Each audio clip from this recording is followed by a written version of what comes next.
পলাশীর মোড় অ্যাক্সিডেন্ট, যাত্রীর সমস্যা হয়েছে বেশি, যাত্রী মারা গেছে, যাত্রী বাচ্চা দুটো অজ্ঞান হয়ে গেছে। অজ্ঞান হয়ে গেছে না, এই রক্ত আহারে।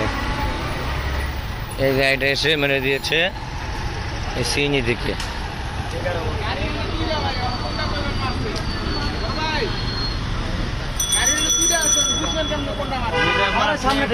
সামনে মারছে।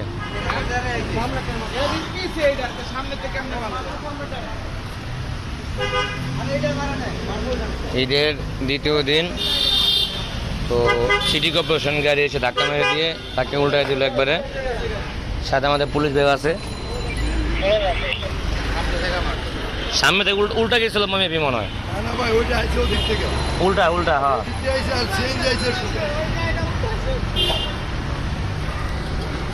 সিএনজি অবস্থা ভয়াবহ।